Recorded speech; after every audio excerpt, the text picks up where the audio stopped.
Jumpa kembali di MTT Journey Inspiration of Life. Pagi ini saya mau coba sharingkan teman-teman dengan temanya itu hidup benar adalah keajaiban karena butuh iman yang berbeda dengan hidup baik teman-teman.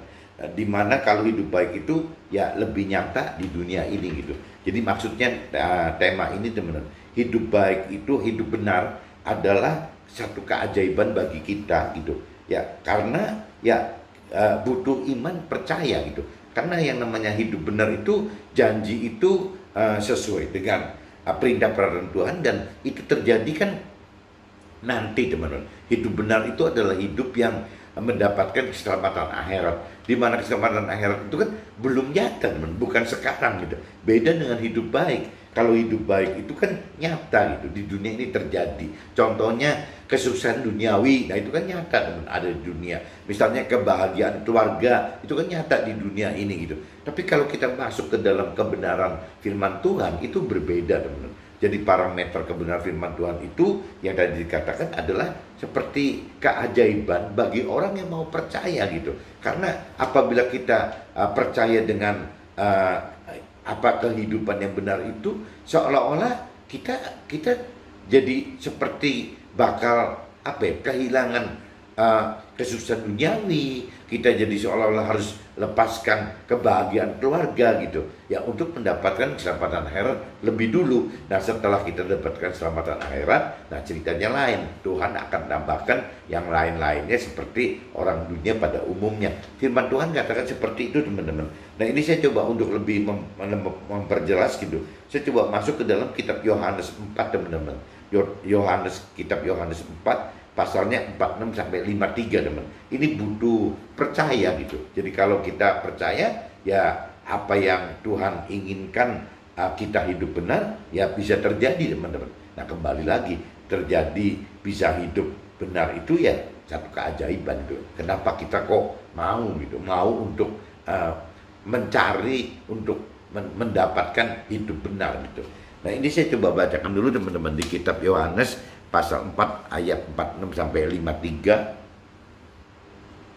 Bunyinya teman-teman, kalau di judul perikopnya itu Yesus menyembuhkan anak pegawai istana, itu judul perikopnya itu teman-teman. Tapi kalau saya universalkan, Yesus itu menjadi firman Tuhan gitu, supaya teman-teman yang non Nasrani juga bisa cross check gitu. Jadi seolah kalau saya sebut Yesus kan nanti terlalu terfokus hanya untuk Nasrani gitu. Tapi kalau saya universalkan firmannya menjadi firman Tuhan gitu, ya ini mudah-mudahan bisa berguna untuk semua agama, ya minimal untuk cross check lah bahwa di Nasrani itu ada firman Tuhan yang bunyinya seperti ini teman-teman. Nah ini saya coba bacakan secara universal langsung aja teman-teman, supaya bisa ditangkap untuk semua gitu. Firman Tuhan menyembuhkan. Maka Yesus kembali lagi ke Kana di Galilea, di mana ia membuat air menjadi anggur. Dan di Kapernaum ada seorang pegawai istana, anaknya sedang sakit. Ketika ia mendengar bahwa Yesus telah datang dari Yudea ke Galilea, pergilah ia kepadanya, lalu meminta supaya ia datang dan menyembuhkan anaknya, sebab anaknya itu hampir mati gitu. Nah, maka kata Yesus, jika kamu tidak melihat tanda dan mujizat, kamu tidak percaya gitu. Nah ini di ayat 48 ini udah ditekanin.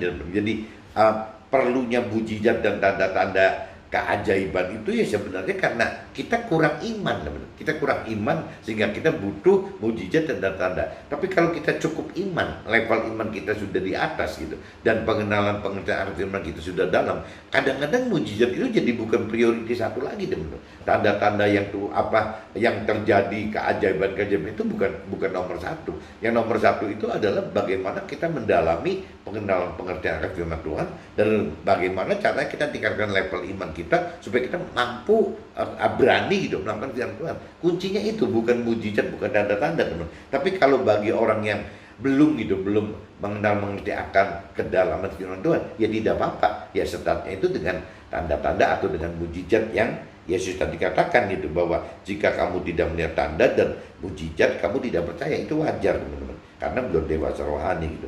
pegawai istana itu berkata kepadanya gitu, datanglah sebelum anakku mati. Nah, kata Yesus kepadanya, pergilah, anakmu hidup gitu. Jadi tanpa Yesus datangi anak yang sakit ini cuma dengan ucapan begitu aja gitu, pergilah, anakmu hidup. Orang itu percaya akan perkataan yang dijelaskan Yesus kepadanya, lalu pergi. Nah ini apakah kita bisa benar menjadi seperti pegawai istana itu gitu, yang imannya gitu ya, imannya itu begitu hebatnya gitu ya, dengan tidak melihat anaknya gitu sembuh atau tidak, dengan cuma mendengar perintah peraturan perintahnya dari Yesus ini, dari firman Tuhan ini gitu ya, sudah dia percaya gitu. Nah begitupun dengan kita teman-teman, zaman sekarang kan yang namanya firman Tuhan itu kan tertulis gitu dalam kitab suci, dalam kitab suci kita gitu. Kalau di Nasrani ya tertulis dalam Alkitab gitu, di mana terbagi menjadi kitab perjanjian lama dan kitab perjanjian baru. Tapi kalau bicara firman Tuhan di agama-agama lain, ya dasarnya kan dari kitab suci masing-masing teman-teman. Jadi problemnya kita bisa percaya gitu, kita bisa percaya, kita bisa mendengar nggak gitu, bahwa perintah peraturan Tuhan sekarang itu ya bukan cuman audible di kuping gitu seperti tadi pegawai istana terhadap Yesus gitu, tapi sekarang firman Tuhannya sudah menjadi logos gitu. Nah problemnya sekarang bagaimana caranya logos ini menjadi rema teman-teman. Kalau logos menjadi rema itu tidak beda dengan kita mendengar secara audible gitu teman-teman, ya pakai kuping sendiri, atau minimal hati kita gitu, hati kita yang terdorong, tergerak untuk mendengarkan firman yang Tuhan tujukan untuk kita gitu, perintahkan untuk kita, peraturan untuk kita. Jadi bedanya gitu teman-teman. Jadi kalau waktu zamannya Yesus masih hidup, ya pegawai istana itu masih ketemu physically dengan Yesus. Tapi karena sekarang Yesus sudah wafat, Tuhan Allah sudah ganti Yesus itu dengan Roh Tuhan, Roh Kudus, ya berarti ya bagaimana caranya kita mengaktifkan Roh Tuhan di dalam kita, dan bagaimana kita dalam mengenal mengerti akan firman Tuhan teman-teman. Jadi akhirnya dari dua, kita mengenal mengerti akan firman Tuhan, dan dari menghidupkan Roh Tuhan, akhirnya ya kita bisa mendengar ya firman Tuhan berkata gitu. Kita bisa mendengar itu teman-teman. Tidak beda dengan secara fisik si pegawai istana itu mendengar firman Tuhan berkata melalui Yesus tadi gitu. Tapi kalau kita kan sekarang enggak, melalui Roh Tuhan yang ada dalam kita, nah, dan juga melalui firman yang berkata gitu, karena didorong oleh Roh Tuhan tadi. Jadi sehingga akhirnya firman Tuhan yang tadinya bentuknya tulisan, bentuknya logos, akhirnya berubah menjadi seperti perintah Tuhan gitu. Akhirnya jadi begitu, si firman itu yang tadinya logos menjadi perintah Tuhan. Ya karena apa? Ya itu karena orang Nasrani katakan karena ada Roh Kudus yang menghidupkan firman itu. Nah itu di Nasrani disebutnya rema teman-teman. Saya nggak ngerti di agama lain sebutannya apa gitu. Kalau ada firman yang terdorong di hati kita oleh karena Roh Tuhan, itu namanya rema teman-teman. Nah ini tadi dikatakan kan bahwa orang yang si pegawai istana ini yang bukan belum atau tidak mengenal Tuhan Allah gitu, karena waktu itu kan pegawai istana ini kan masih dewa-dewaan teman-teman. Jadi dewa Baal, ada dewa ini, dewa itu gitu. Jadi belum bicara Tuhan Allah gitu. Jadi masih percaya seperti itu gitu. Nah, ini ya dia seperti itu gitu. Bisa percaya gitu. Nah, ketika ia masih di tengah jalan, hamba-hambanya telah datang kepadanya dengan sabar bahwa anaknya hidup. Jadi hamba-hambanya, si pegawai istana belum balik ke rumah, hamba-hambanya pegawai istana itu sudah memberi kabar bahwa anaknya hidup gitu. Sehingga ia bertanya kepada si hamba-hambanya itu gitu, pukul berapa anak itu mulai sembuh? Nah jawab hamba-hambanya, kemarin siang pukul 1 demamnya hilang gitu. Nah, maka teringatlah ayah itu si pegawai istana ini gitu, bahwa pada saat itulah Yesus berkata kepadanya, anakmu hidup. Lalu ia pun percaya, ia dan seluruh keluarganya gitu, percaya gitu. Dan itulah tanda kedua yang dibuat Yesus ketika ia pulang dari Yudea ke Galilea. Ini firman di kitab Yohanes pasal 4 teman-teman, pasal 4 ayatnya dari 46 ya, 46 sampai 53 saya sudah bacakan, 53 atau 54 saya sudah bacakan gitu. Nah ini saya mendapat impresi dari ayat-ayat ini Intinya yaitu kayak tadi dikatakan bahwa hidup benar itu ya butuh mujizat teman-teman. Ya karena apa? Karena tidak terlihat gitu. Jadi sama aja sih pegawai istana ini ya, dia butuh satu mujizat gitu bahwa anaknya sembuh gitu. Nah mujizat itu butuh percaya teman-teman, percaya gitu.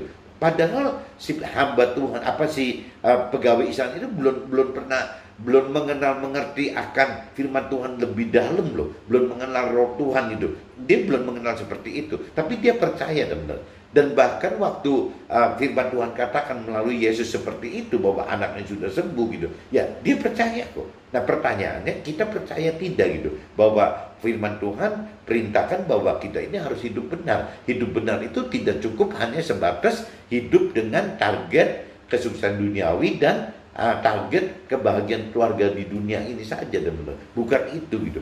Target hidup yang benar itu adalah bagaimana ya melakukan firman Tuhan. Nah, untuk melakukan firman Tuhan berarti butuh kedalaman pengenalan pengertian akan firman Tuhan, juga butuh keberaniannya, kekuatan untuk berani melakukan firman Tuhannya gitu, teman-teman. Jadi kita butuh kembali lagi untuk awal-awal butuh mujizat gitu. Nah ini hidup benar juga sama teman-teman. Maksudnya gitu teman-teman. Nah ini saya coba lanjut teman-teman dengan cross ya, dengan kitab Lukas pasal 6 ayat 20 sampai 26 teman-teman.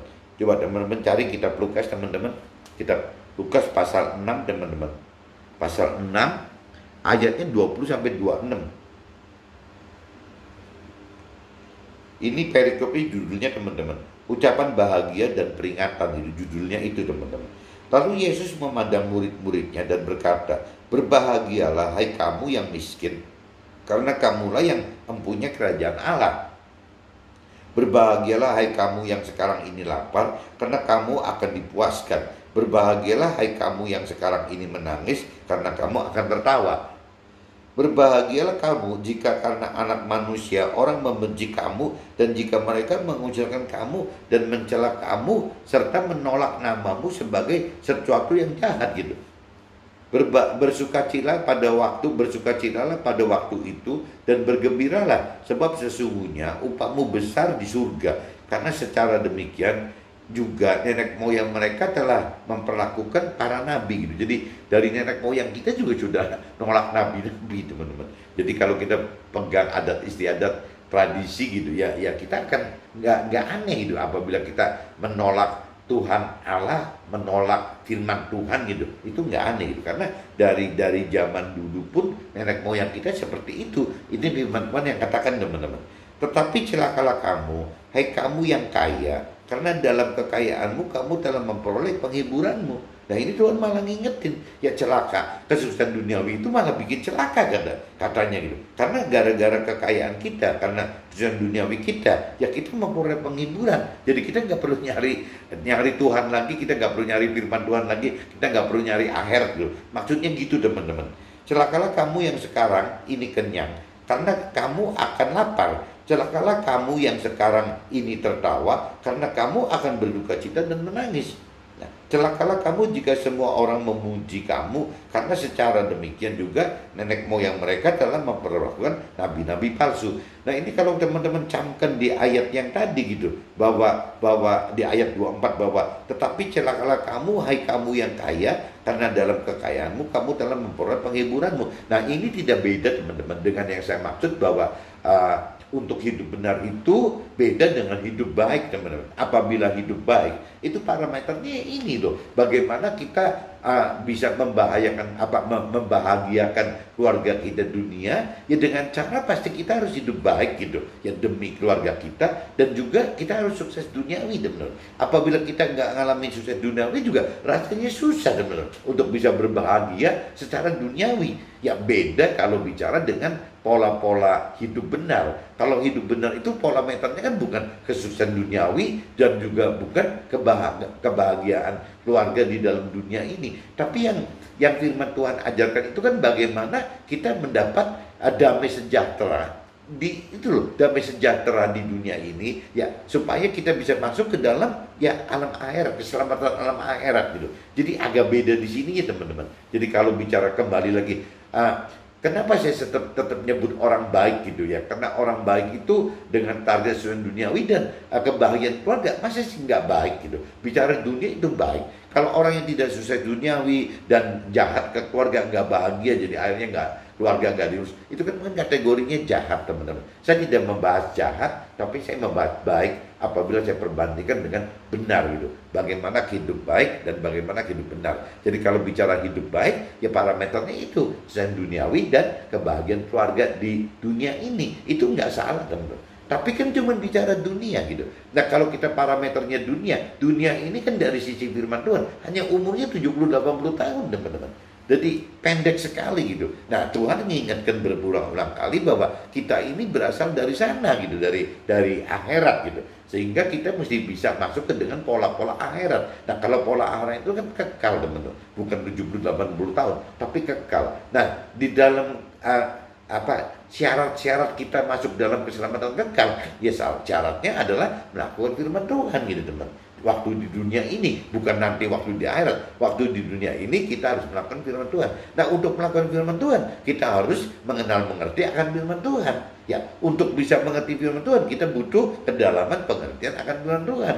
Ya, untuk berani melakukan firman Tuhan itu sama, teman. Harus berani melakukan firman Tuhan. Nah untuk mampu berani melakukan firman Tuhan, itu butuh roh Tuhan. Untuk mengerti firman Tuhan saja kita butuh roh Tuhan itu. Bagaimana akhirnya kita menghidupkan roh Tuhan. Nah kalau kita sudah harus menghidupkan roh Tuhan yang di mana? Ya kembali lagi, kalau kita tidak ada kedalaman pengenalan pengertian firman Tuhan, kita nggak ngerti bahwa di dalam kita itu ada roh Tuhan, itu ada roh, ada unsur roh. Jadi bukan seperti orang dunia katakan jiwa dan raga saja, jiwa dan tubuh saja, tapi ada roh. Jadi kalau dunia itu atau orang yang berkeyakinan, kesimpulannya bahwa hidup dunia itu cuma terdiri dari jiwa dan tubuh dan jiwa, teman-teman. Tubuh dan raga dan dan jiwa gitu, jiwa dan raga gitu. Orang dunia tahunya itu, teman-teman. Tapi kalau kita sudah dalam mengerti apa yang benar, kita akan tahu bahwa yang namanya kita ini bukan cuma terdiri dari jiwa dan tubuh saja, tapi juga ada unsur roh. Justru unsur roh ini yang dominan, teman-teman. Nah, unsur roh ini adalah tempatnya roh Tuhan di dalam kita. Nah, ini akan membuat hidup kita jadi mampu untuk bisa masuk ke dalam hidup yang benar, teman-teman. Bukan hidup yang baik gitu. Kalau yang hidup yang baik, rasanya nggak pakai kekuatan roh juga bisa tercapai, teman-teman. Dan banyak, teman-teman. Apabila orang yang sukses duniawi, orang baik gitu ya, maksudnya orang sukses duniawi dan orang yang mencari kebahagiaan keluarga itu, ya banyak, teman-teman. Itu kategorinya orang baik. Tapi yang sedikit itu ya itu orang-orang yang benar gitu, benar yang maksudnya Tuhan. Nah ini saya udah coba bacakan teman-teman ya. Jadi saya cuma ingetin bahwa di dalam kitab Lukas pasal 6, teman-teman, ayat yang vital itu adalah ayat yang 24, teman-teman. Tetapi celakalah kamu, hai kamu yang kaya, karena dalam kekayaanmu kamu telah memperoleh penghiburanmu. Justru kekayaan ini atau kebahagiaan keluarga itu yang menyandera kita jadi hidup senang di dunia ini gitu. Bukan kita mencari akhirat, tapi kita malah hidup senang di dunia ini. Nah ini saya sudah bacakan, teman-teman. Jadi di kitab yang tadi sebelumnya, kitab Yohanes pasal 4 ayat 46 sampai 53, teman-teman, 52 gitu ya. Dan juga kitab Lukas pasal 6 ayat 20 sampai 26, teman. Saya udah bacakan. Nah saya coba masuk ke draftnya saya aja, teman-teman, supaya bisa lebih detail itu apa yang saya maksud ini gitu.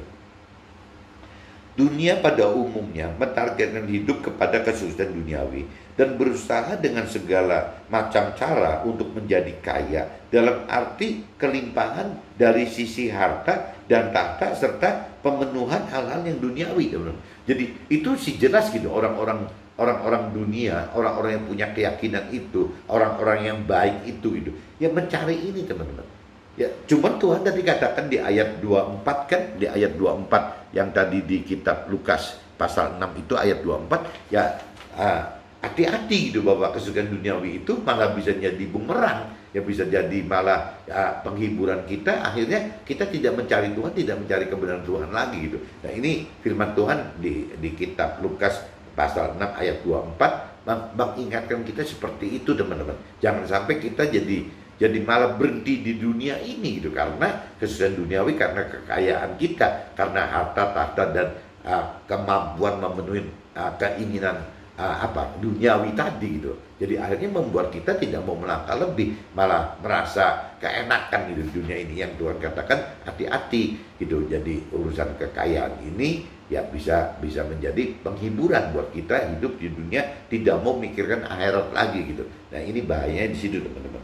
Hidup baik yang ditargetkan adalah dengan menggabungkan kesuksesan duniawi ditambah kebahagiaan keluarga gitu, kebahagiaan hidup keluarga. Nah ini biasanya umumnya gitu teman, orang-orang dunia itu seperti itu gitu. Jadi bagaimana mentargetkan kesuksesan duniawi, dan juga yang keduanya bagaimana mentargetkan kebahagiaan di dalam keluarga gitu. Nah kedua target tersebut adalah target hidup orang dunia atau orang-orang yang berkeyakinan, percaya dan mengenal firman Tuhan, tapi tidak dengan dasar perintah dan peraturan firman Tuhan gitu. Ini cerita mempertegas orang keyakinan tuh. Kalau orang yang tidak atau belum mengenal Tuhan atau firman Tuhan kan bicaranya tidak terkait dengan firman teman. Tapi kalau orang yang keyakinan ini kan agak beda gitu. Karena orang punya keyakinan itu kalau ditanya percaya Tuhan kan pasti jawabnya percaya teman. Orang kenal Tuhan kan pasti jawabnya kenal gitu. Nah ini yang bahaya gitu. Jadi ya orang yang berkeyakinan beda dengan orang yang belum atau tidak mengenal Tuhan gitu. Kalau orang berkeyakinan itu orang yang percaya Tuhan, orang yang mengaku mengenal Tuhan, tapi dasarnya bukan dari firman teman. Bukan dasarnya dari menghidupkan roh Tuhan gitu. Jadi dasarnya hanya dari pikiran, perasaan, kehendaknya sendiri saja gitu. Jadi apa ya? Jadi kalau orang dunia atau orang-orang berkeyakinan itu tidak hidup dalam jalan firman dan tidak hidup bersama Tuhan, bersama roh Tuhan teman-teman.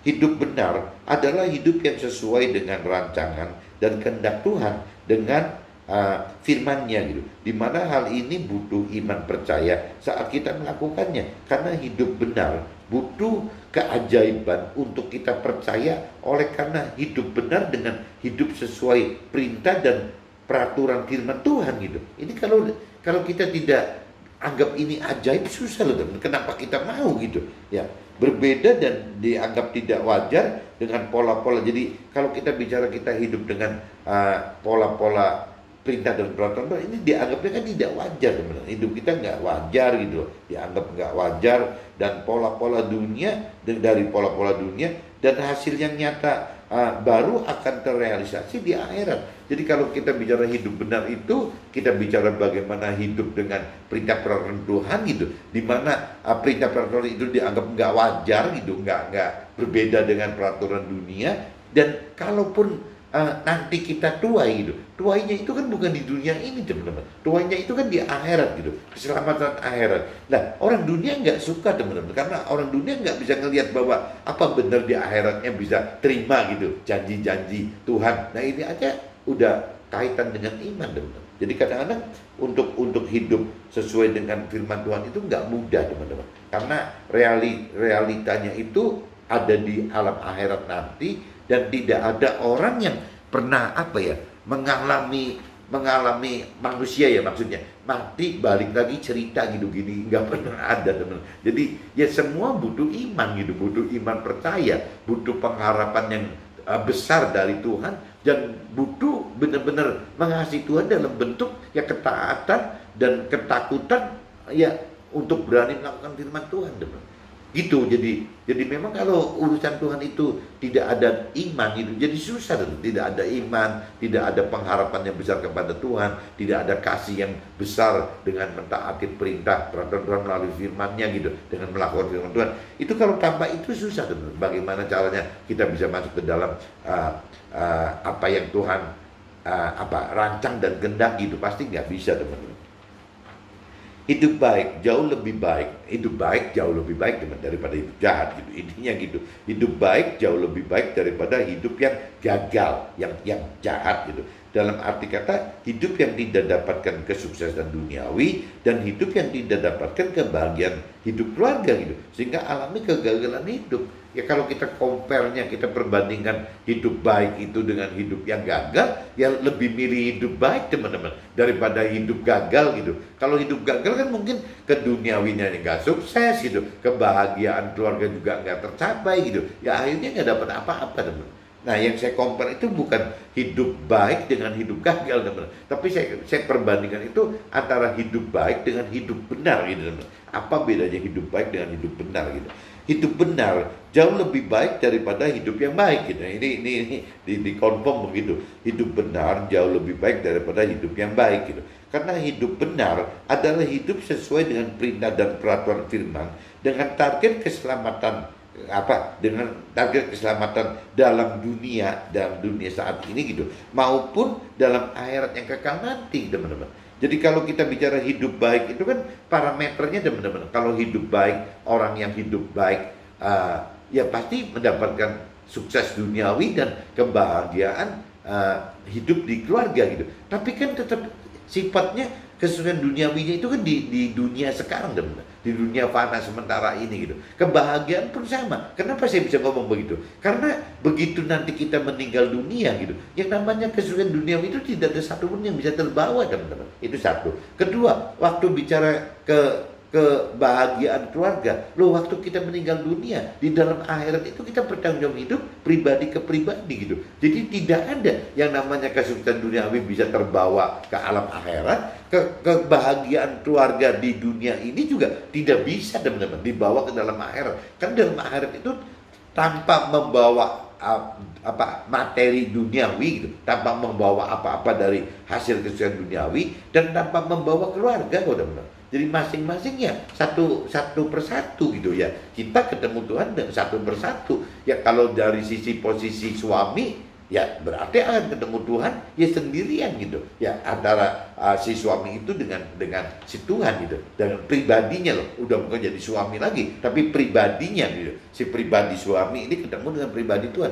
Begitupun seorang istri, teman, bukan seorang istrinya si A, gitu, si suaminya A, enggak ada, gitu. Si istrinya bicara pribadi lagi, pribadinya si istri itu ya ketemu dengan Tuhan secara pribadi. Begitupun anak-anak, orang tua dan mertua kita, teman. Jadi masing-masing semua itu tidak ada gandeng-gandengan di sana, tidak ada teamwork, gitu. Yang kita sendiri-sendiri aja. Yang ini yang saya maksudkan, bahwa kesuksesan duniawi itu juga sia-sia karena tidak ada yang dibawa ke alam akhirat. Begitupun kebahagiaan keluarga juga nggak bisa, teman. Jadi hidup benar itu bukan seperti itu, gitu. Hidup benar itu adalah yaitu bagaimana kita mendalami pengenalan akan firman Tuhan, bagaimana kita menghidupkan roh Tuhan untuk mampu mengerti firman Tuhan, bagaimana kita menghidupkan roh Tuhan untuk mampu melakukan firman Tuhan. Nah, waktu kita melakukan ini semua, ya kita akan mendapatkan selamat akhirat di sana, teman-teman. Itu.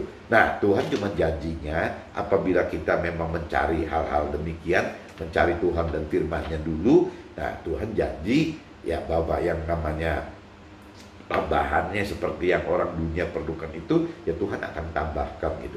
Nah, tinggal masalah iman kita saja, ya apakah kita benar-benar bisa totally percaya, gitu. Kembali lagi keajaiban kita bisa percaya, gitu. Ya kalau apakah kita bisa totally percaya, beriman bahwa memang firman Tuhan itu nggak salah. Contohnya yang tadi kan, carilah dahulu kerajaan Allah, berarti carilah Tuhan dan kebenarannya, berarti firman-Nya, ya baru yang lain-lain Tuhan tambahkan. Nah, kalau di ayat sebelumnya, ya memang Tuhan tahu bahwa kita hidup dunia butuh, gitu, tambahan-tambahan hal-hal duniawi ini, tapi statusnya dia ditambahkan, bukan dicari, gitu. Nah, kalau kita percaya itu, berarti kita simpulkan bahwa tugas kita yang utama itu adalah bagaimana ya mencari Tuhan dan firman-Nya dulu, gitu. Nah, ada pun tambahannya nggak perlu dicari kali, teman-teman, karena balik lagi yang di firman katakan adalah bukan mencari, ini ditambahkan, gitu, bukan mencari, gitu. Jadi kalau saya lagi belajar bagaimana caranya, kalau saya mampu mencari Tuhan dan firman-Nya, saya tidak coba mencari tambahannya, ya tapi saya pasrahkan kembali ke Tuhan bahwa ya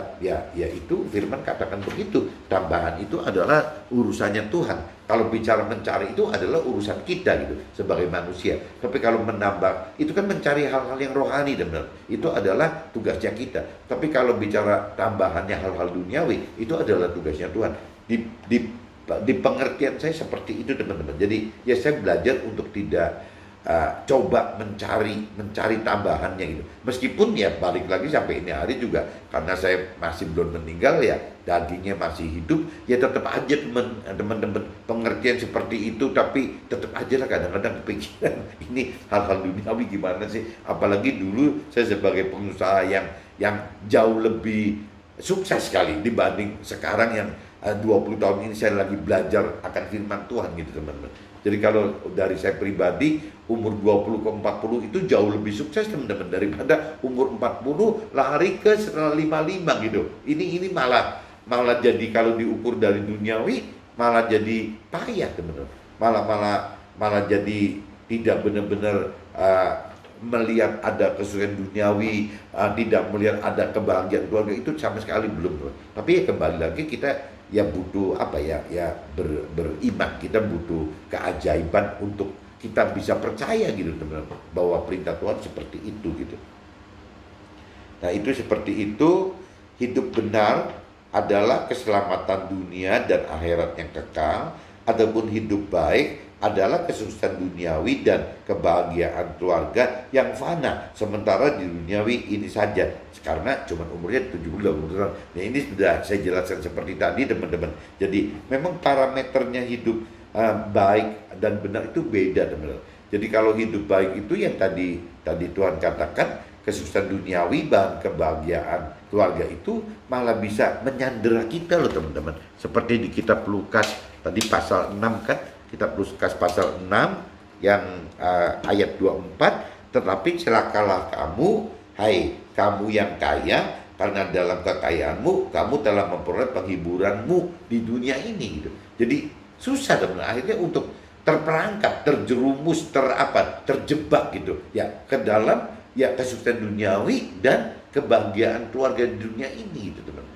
Ini yang sayang teman-teman. Ini yang bahkan saya kadang-kadang melihat beberapa mentor rohani saya yang sudah senior pun masih ada loh teman-teman, masih yang bukan terjebak kesuksesan duniawi, tapi terjebak ke dalam keharmonisan kebahagiaan keluarga gitu. Jadi susah untuk melangkah itu lagi tuh. Jadi lebih bicara mendengar pasangannya dengan anak-anak dan keluarganya daripada mendengar perintah peraturan Tuhan gitu. Harus ini, harus itunya. Jadi kalah, perintah peraturan Tuhan itu kalah. Nah begitupun juga untuk orang-orang yang bicara dari kesuksesan duniawi teman. Kadang-kadang jadi malah kalah juga gitu. Ya dengan lebih mengharapkan kesuksesan duniawi dibanding ya melakukan perintah dan peraturan firman Tuhan itu. Jadi bulak-balik di sini dua hal ini yang harus teman-teman hati-hati gitu. Ya, jadi kalau di sini dikatakan celakalah kamu, hai kamu orang kaya, kalau saya pecah orang kaya di sini ya dua hal, kesuksesan duniawi dan juga kebahagiaan keluarga di dunia fana ini yang hanya umurnya 70-80 tahun. Mudah-mudahan dengan penjelasan ini teman-teman bisa tahu bahwa untuk hal-hal beriman itu butuh keajaiban. Intinya gitu teman. Oke, see you, bye-bye.